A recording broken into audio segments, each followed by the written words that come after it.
Buen día a todos, mi nombre es Brandon René Paredes Cruz y soy alumno del Instituto Tecnológico de Matehuala. Como parte de la materia de impuestos personas físicas, el día de hoy abordaremos la unidad número 6, que lleva por nombre Otros ingresos de las personas físicas. Para comenzar, empezaré a darles una breve introducción.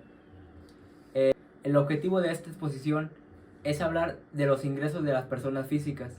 En la ley del impuesto sobre la renta podemos encontrar distintos regímenes en los cuales las personas físicas tributan de acuerdo a su nivel de ingresos o el tipo de actividades que realizan.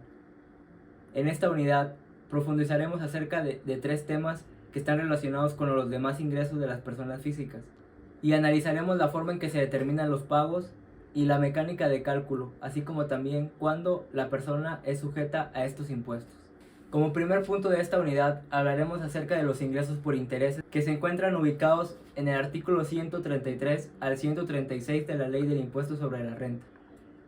Para empezar, abordaremos sobre el sujeto de estos impuestos. Vendrán siendo las personas físicas que perciban rendimientos por intereses. Los intereses son los rendimientos de los créditos que se obtienen de cualquier tipo. Existen intereses ordinarios y nominales. Los intereses ordinarios son el rédito o ganancia que produce o debe producir el dinero prestado, es decir, que se obtiene por el simple hecho de prestar el dinero o de pedir prestado.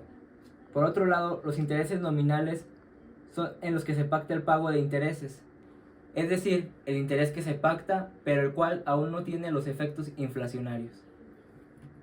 ¿Cuál es el objeto de este capítulo? Bueno, el objeto que persigue los ingresos por intereses es el ingreso que exceda la inflación y el cual se llamará interés real. Es decir, que si en la economía de un país existe una tasa de inflación del 4% y el banco nos ofrece una tasa de interés del 5%, el impuesto será agravado sobre el 1% excedente de los niveles inflacionarios. El interés real es el porcentaje que verdaderamente se paga por un préstamo que se recibe por una inversión dentro de un periodo, una vez que se haya descontado el valor de la inflación que provoca que el dinero pierda valor.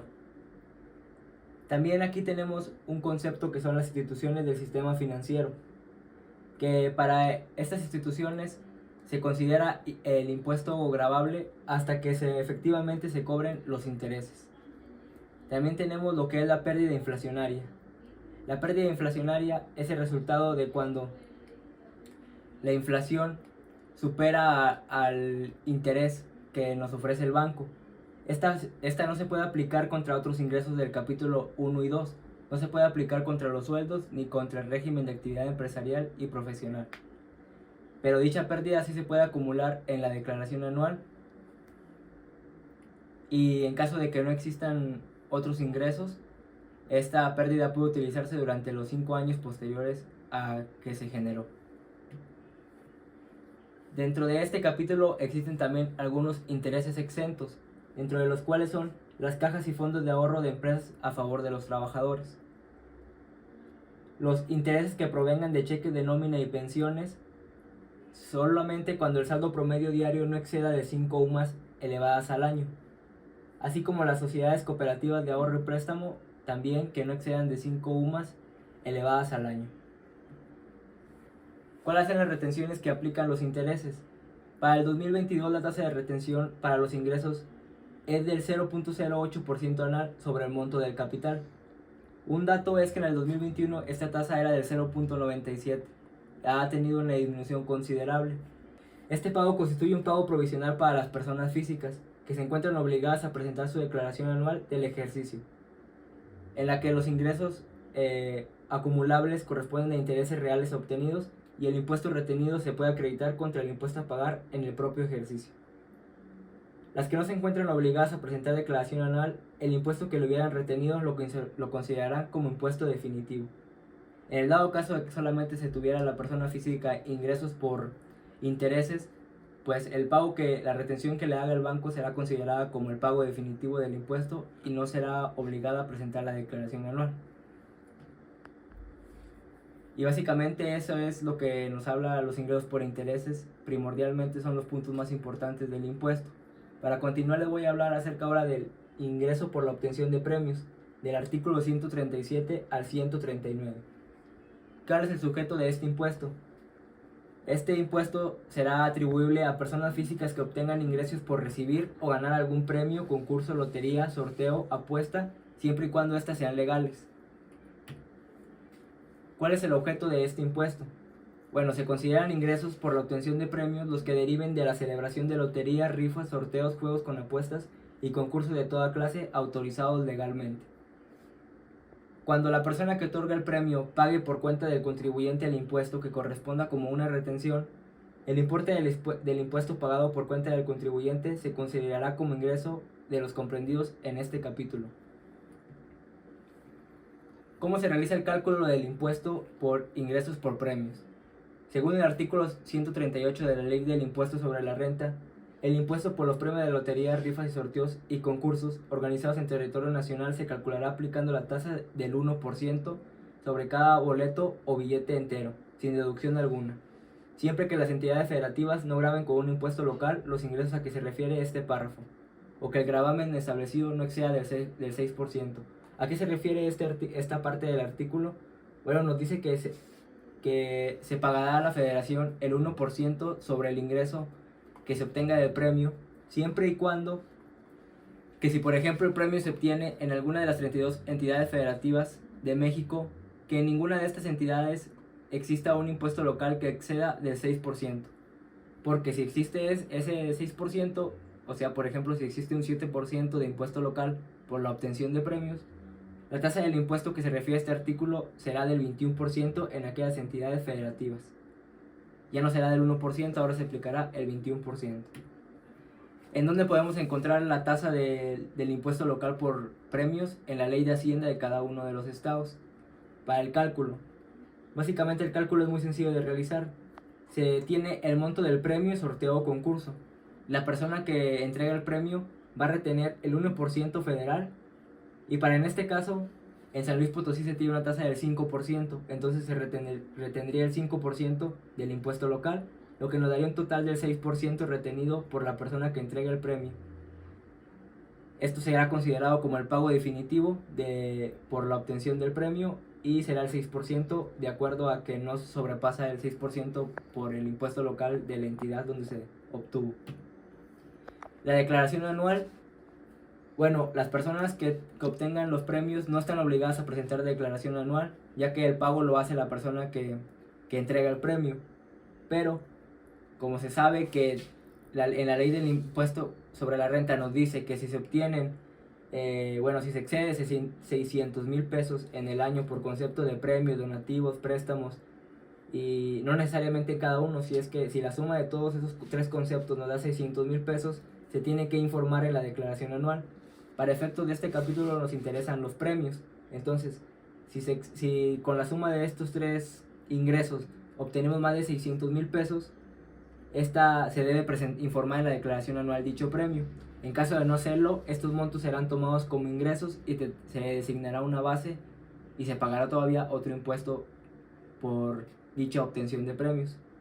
Las obligaciones que tienen las personas que entregan el premio: tienen la obligación de proporcionar el CFDI que contenga las retenciones, la obligación de proporcionar la constancia del ingreso y conservar toda la documentación relacionada. Como último tema es el 6.3, que son los demás ingresos que obtengan las personas físicas. ¿Cuál es el sujeto del impuesto? Las personas físicas que obtengan ingresos distintos a los señalados en los capítulos anteriores considerarán percibidos en el monto en el que obtengan los ingresos y que estos aumenten su patrimonio, salvo en los casos de los ingresos a que se refiere el artículo 143, fracción cuarta, que son los depósitos en garantía. Objeto del impuesto. Son ingresos en términos de este capítulo. Dentro de estos tenemos los más importantes: las deudas perdonadas por el acreedor o pagadas por otra persona, la ganancia cambiaria y los intereses provenientes de créditos distintos al título cuarto del capítulo 2.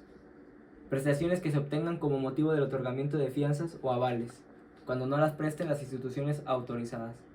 Ingresos procedentes de toda clase de inversiones hechas en el extranjero o sociedades residentes en el extranjero, excepto dividendos o utilidades. Dividendos o utilidades distribuidos por sociedades residentes en el extranjero. Actos o contratos donde se permite la explotación de concesiones, permisos o autorizaciones o contratos por la Federación. ingresos por explotación del subsuelo, ingresos por la participación en los productos obtenidos del subsuelo por personas distintas del concesionario, ingresos moratorios, indemnizaciones e ingresos por cláusulas penales, remanente distribuible que determina las personas morales, derechos de autor si es una persona distinta a esta, cantidades de cuentas personales para el ahorro, fideicomisos o condominios de un bien inmueble, ingresos provenientes de operaciones financieras, ingresos estimados o presuntamente calificados por el SAT como discrepancia fiscal, cantidades que paguen las aseguradoras que no consideren intereses ni indemnizaciones, regalías y planes de retiro o de la subcuenta de aportaciones voluntarias. Esos son todos los ingresos que considera el capítulo, pero ahora hablaremos en específico de dos: ingresos esporádicos y periódicos. Esporádicos, es decir, que se obtienen solamente en algunos meses o solo en un mes durante el ejercicio fiscal. El artículo 145 nos dice que las personas que obtengan de forma esporádica ingresos distintos al salarios, actividades empresariales, arrendamiento, enajenación, adquisición, intereses, premios o dividendos, cubrirán el pago provisional a cuenta del impuesto anual el monto que resulte de aplicar la tasa del 20% sin deducción alguna. Este pago lo harán dentro de los 15 días siguientes a la obtención del ingreso. Las personas morales retendrán el monto que salga de aplicar a los ingresos sin deducción alguna, el 20%. Ingresos obtenidos en el mes sin deducción alguna por la tasa del 20% es igual a impuesto a retener. Es decir, aquí aplica para la distribución del remanente de personas morales. Si una persona moral no distribuye dividendos, pero solamente lo hace una vez al año, entonces aplicaremos la tasa del 20% y el impuesto que se retenga será considerado como el pago definitivo. Los ingresos periódicos, es decir, que los obtenemos mes con mes o de forma más continua. El artículo 145 de la Ley del Impuesto sobre la Renta nos dice la fórmula para determinar el pago provisional del mes, que son los ingresos obtenidos en el mes sin deducción alguna por la tarifa del artículo 96, nos da un impuesto a cargo menos el ICR retenido de personas morales en el mes, el 20%, lo cual nos daría un impuesto a cargo del mes. El pago se realiza a más tardar el día 17 del mes posterior. Ingresos por intereses o ganancia cambiaria, artículo 144. Se efectuarán pagos provisionales semestrales a cuenta del impuesto anual, excepto por aquellos que deriven de depósitos en el extranjero. ¿Cuál es la fórmula para determinar los pagos provisionales semestrales? Ingresos acumulables por interés y ganancia cambiaria por la aplicación de la tarifa del artículo 96 elevada al semestre nos da un impuesto a cargo menos el ICR retenido del impuesto efectuados en el semestre por personas morales. Nos da como resultado un pago provisional de ICR correspondiente al semestre. Dichos pagos se enteran en los meses del mes de julio del mismo ejercicio y enero del año siguiente. Retenciones de las personas morales. Cuando los ingresos a que se refiere el artículo se obtengan por pagos que efectúen personas morales de los títulos 2 y 3 de esta ley, dichas personas deberán retener como pago provisional la cantidad que resulte de aplicar al monto de intereses y la ganancia cambiaria acumulable la tasa máxima sobre el excedente del límite inferior que establezca la ley. Esta tasa es el 35%, lo cual será el impuesto retenido por personas morales. Se aplica tanto en los ingresos como en el remanente distribuible, así como también en las regalías y en la enajenación.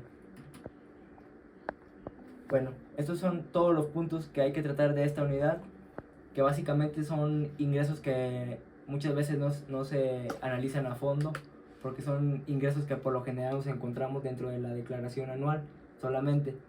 Así que no se les da un tratamiento fiscal tan específico, porque también la mecánica con la que se llevan a cabo para obtener el impuesto es muy fácil de realizar, pero que son relevantes principalmente porque también son acumulables dentro de la declaración anual y también se consideran ingresos que deben de tomarse en cuenta por si, por ejemplo, la persona física solamente recibe ingresos de este tipo. Entonces es importante que también que estos ingresos sean de conocimiento de los contadores, porque estos ingresos puede ser que tengamos un cliente que solamente sea por única ocasión que vaya porque ganó algún premio y que tengamos que atenderlo solamente por una vez. Entonces tendríamos que tener conocimiento de qué es lo que debe realizar y cómo debe realizar la retención de su impuesto y el pago provisional o el pago definitivo. Eso sería todo, y por último les dejo las referencias bibliográficas de donde obtuve la información. Gracias.